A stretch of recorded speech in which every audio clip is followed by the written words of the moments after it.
Hello students, today we'll discuss about pattern replication technique in that soft lithography.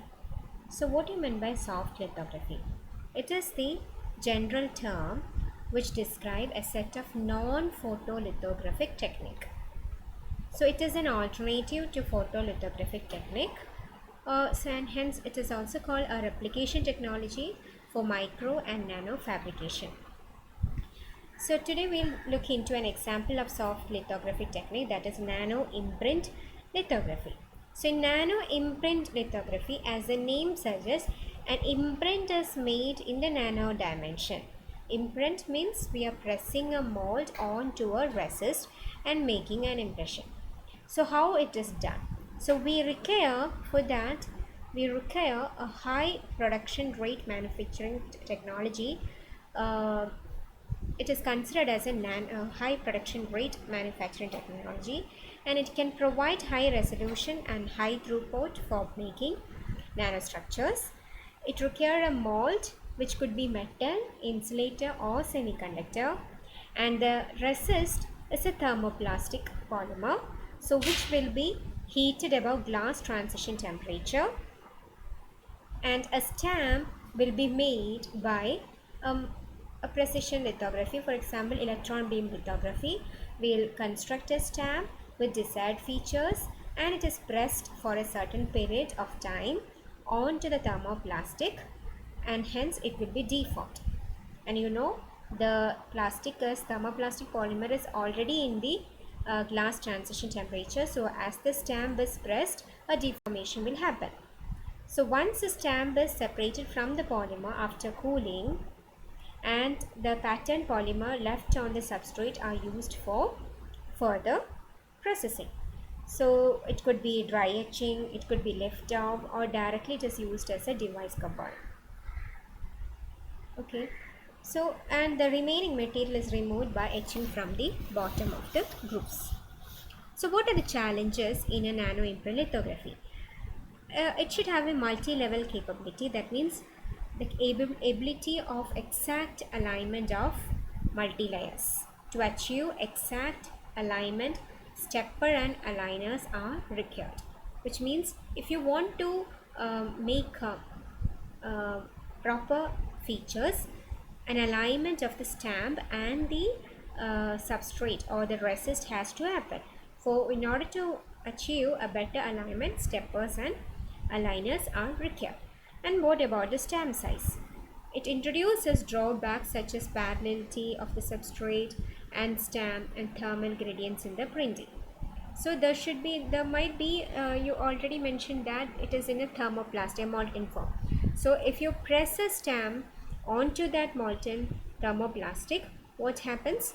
There could be an accumulation of the plastic to one side, and it may give unparalleled features and flow of displaced polymer. As we just mentioned, it sets a limit to the feature density that imprinting stamps can achieve. As we just mentioned, when you press it, the molten form will be moving or pushed sidewise, so it will limit the amount of or the kind of feature or the size of the feature that is imprinted. And there is a possibility of sticking of this stamp onto the polymer. Stamp could be sticked onto the thermoplastic. Now the key factors are the choice of printing temperature is very important, and the viscosity of the polymer as well as the interfacial energy all play a role in proper imprinting using nano imprint lithography. So the processing controls include temperature, pressure as well as the curing time must be controlled to get a proper size. Next we look into shadow mask evaporation. So in shadow mask evaporation, it is a resistless technique that allow generation of pattern in a single step. All on a sudden, or all on at one time itself, at once itself, you'll get a pattern formation. So what is to be done? Shadow mask, or also known as stencil mask, it is a mechanical mask than a resist mask, and is aligned to and attached to the substrate.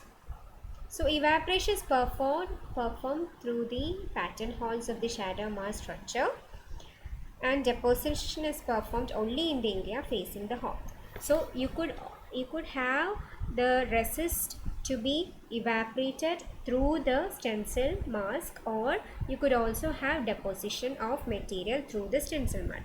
It's like a drawing using a stencil. So drawing, it's like depositing a material onto the resist surface, while in the case of evaporation, it is like you're evaporating only through the openings in the stencil.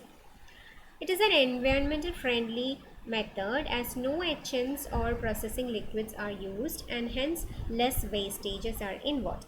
One such example is nanopore template method, which is coming under shadow mask evaporation, where we make use of porous alumina membrane templates as templates to form arrays of nanoparticle, and you could obtain a feature size of 5 nanometer to greater than 200 nanometer, and the space between the nanoparticle can be adjusted, and the height can also be adjusted. So pore size, the direction of evaporation, everything can be adjusted. So this is good for direct patterning without the need for additional steps such as etching or lift off, because directly you are making the features onto the substrate, so you don't require any etching process and all. So the combination of mask, material and the substrate are enormous, and hence the process allows for upscale, proper manufacturing. So arrays have been used in the secondary fabrication of memory devices and carbon nanotubes.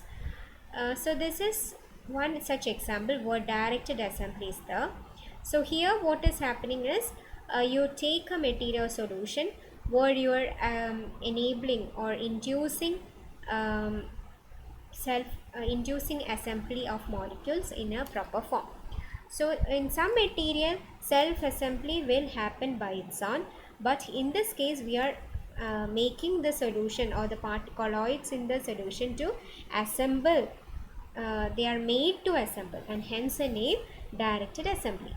So if you compare with self-assembly is a spontaneous arrangement of molecules under equilibrium and into stable and well-defined aggregates, whilst directed self-assembly means the self-assembly is replicated in systems that do not intricately intrinsically self-assemble, which means they cannot self-assemble by its own, but they are made to self-assemble. So it is like mimicking the chemical property of this self-assembling systems. So simultaneously you'll be controlling the thermodynamic system so that you could maximize the self-assembly. Self-assembly is actually joined by the molecules are joined by non-covalent bonds such as ionic bond, hydrogen bond, hydrophobic interaction or van der Waals interaction. And it is mostly driven by the local geometry, and the molecular forces will decide whether a molecule can self-assemble or not. While in the case of directed self-assembly, it is by the application of some external forces like magnetic, electric force or any kind of flow of solution, you can make the solution to self-assemble. Now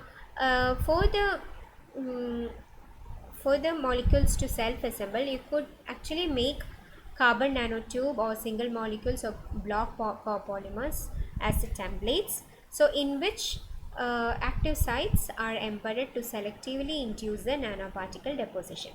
So as we just shown earlier, so you could actually have a substrate over which this templates like nanotubes can be posted or arranged, so that the deposition happens only inside those templates. So such templates are considered only as objects onto which different particles can be arranged into a structure form with a morphology similar to that of the template. We are just making it as a template alone. So once it is done, so nanoparticles are often shown to self-assemble within the distance of nanometer and micrometer. But if you use block copolymer templates, they can be used to assemble over macroscopic distances. While nanotubes, you can have a self-assembly of up to nanometers and micrometers.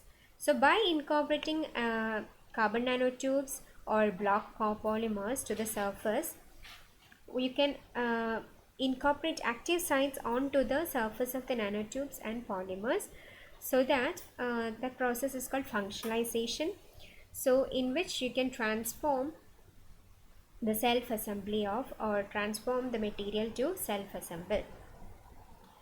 So it can produce a high pattern resolution, almost like 10 nanometer size features can be constructed with high efficiency and compatibility. So that's about lithographic technique. We'll see about non-lithographic technique in our next class. Thank you.